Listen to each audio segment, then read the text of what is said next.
हर हर महादेव। प्रिय मित्रों, सावन माह में भगवान शिव और माता पार्वती की पूजा का बहुत महत्व है।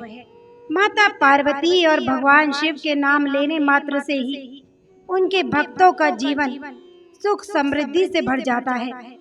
आज हम आपको माता पार्वती और भगवान भोलेनाथ का एक ऐसा प्रसंग सुनाएंगे जिससे आपका जीवन खुशियों से भर जाएगा। एक बार माता पार्वती भगवान भोलेनाथ के साथ कैलाश पर्वत पर बैठी थी।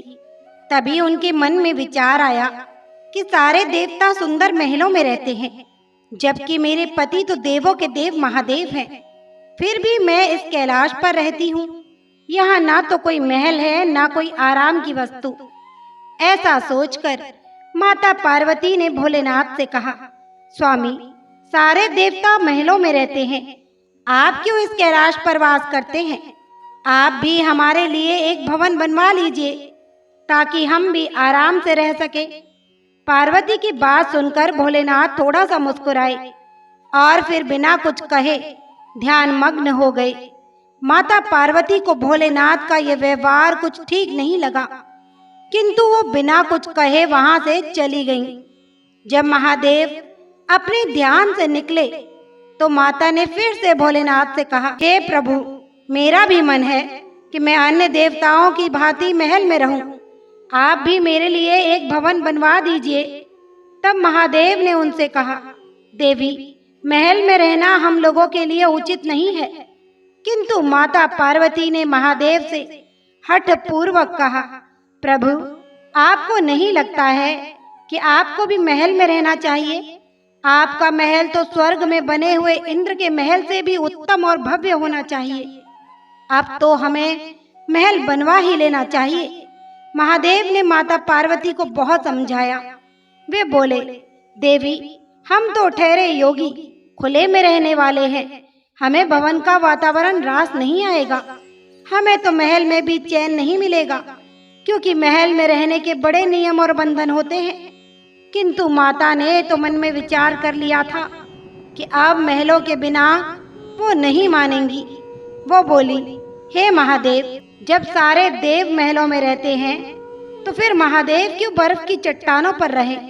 पार्वती के इस हट के आगे देवों के देव महादेव को भी झुकना पड़ा। तब उन्होंने इस कार्य के लिए स्वर्ग से विश्वकर्मा जी को बुलाया और उन्हें ऐसा महल बनाने को कहा जो तीनों लोकों में किसी का ना हो। उधर विश्वकर्मा जी महादेव के आदेश अनुसार भवन बनाने के लिए उपयुक्त स्थान की खोज में लग गए। स्थान की खोज करते हुए उन्हें एक ऐसा स्थान दिखा जो चारों ओर से पानी से घिरा हुआ था और बीच में 3 सुंदर पहाड़ थे। वो पहाड़ों पर तरह तरह के फूल और वनस्पति से ढके हुए थे। उस स्थान को देखकर विश्वकर्मा जी ने उसके बारे में माता पार्वती को बताया। जब माता पार्वती ने उस स्थान के बारे में सुना तो उन्होंने खुश होकर भवन बनाने का आदेश दे दिया। विश्वकर्मा जी ने भवन बनाने की शुरुआत की और अपनी विशिष्ट कला का परिचय देते हुए भवन के साथ साथ वहां एक सुंदर नगर का निर्माण भी कर दिया। वह नगर देखने में अति सुंदर था। विश्वकर्मा जी ने उस महल और नगर को सुंदर बनाने में अपना पूरा योगदान दे दिया था। जब उस महल को माता पार्वती ने देखा तो उनकी प्रसन्नता का ठिकाना न रहा। उन्होंने विश्वकर्मा को धन्यवाद देते हुए उनकी बहुत प्रशंसा की। विश्वकर्मा माता पार्वती और भोलेनाथ को प्रणाम करके अपने लोक को चले गए। घर बनाने का कार्य तो पूर्ण हो चुका था। अब माता ने महादेव से कहकर गृह प्रवेश का शुभ मुहूर्त निकलवाया। गृह प्रवेश के समय ऋषि विश्वा आचार्यत्व आ गया था। सभी देवता भी उस समारोह में आए हुए थे। जिसने भी उस महल को देखा वही आश्चर्यचकित होकर उसकी प्रशंसा कर रहा था। वास्तव में वह भवन बना ही इतना अद्भुत था।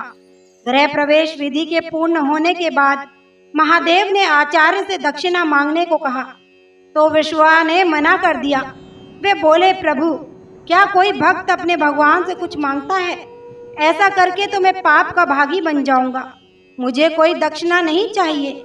यह कहकर ऋषि विश्वा जाने लगे तो महादेव ने कहा, ऋषिवर, आपको दक्षिणा तो लेनी पड़ेगी। जब तक आचार्य को दक्षिणा न दी जाए तब तक कोई शुभ कार्य पूरा नहीं होता है। महादेव की माया। ऋषि विश्वा का मन उस नए बने हुए नगर पर आ गया।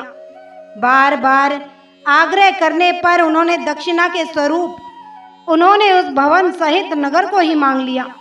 ब्राह्मण को दक्षिणा के रूप में उसकी मुंह मांगी वस्तु दी जाती है। इसीलिए महादेव ने उस लंका को ऋषि विश्वा को दान कर दिया। महादेव के द्वारा अपने भवन को दान कर देने से माता पार्वती क्रोध से भर उठी। उन्हें ऋषि की इस दुष्टता पर बड़ा क्रोध आ गया। उसी क्रोध में उन्होंने ऋषि विश्वा को श्राप दे दिया। वो बोली, तुम तो आचार्य कहलाने के लायक भी नहीं हो। महादेव की सरलता का लाभ उठाकर तुमने बड़ी कुटिलता से मेरी प्रिय महल को ही हर लिया है। इसके लिए मैं तुम्हें श्राप देती हूँ कि महादेव का ही भक्त एक दिन उस महल को जलाकर राख कर देगा। उसके साथ ही तुम्हारे कुल का विनाश आरंभ हो जाएगा। पुराणों के अनुसार ऋषि विश्वा ने वो नगर अपने पुत्र कुबेर को दे दिया, लेकिन कुबेर को निकालकर लंका पर रावण ने अपना अधिकार कर लिया। त्रेता युग में शिव के अवतार हनुमान जी ने उस लंका को जला दिया और उसके बाद विश्वा के समूल कुल का विनाश श्री राम के द्वारा किया गया। उस कुल में एकमात्र विभीषण ही श्री राम की शरण में होने के कारण बच पाए। मित्रों, आपको ये प्रसंग कैसा लगा कमेंट करके जरूर बताइएगा। कमेंट में हर हर महादेव लिखना न भूलें। महादेव के सच्चे भक्तों को मेरा सुप्रणाम। धन्यवाद। खुश रहिए, स्वस्थ रहिए।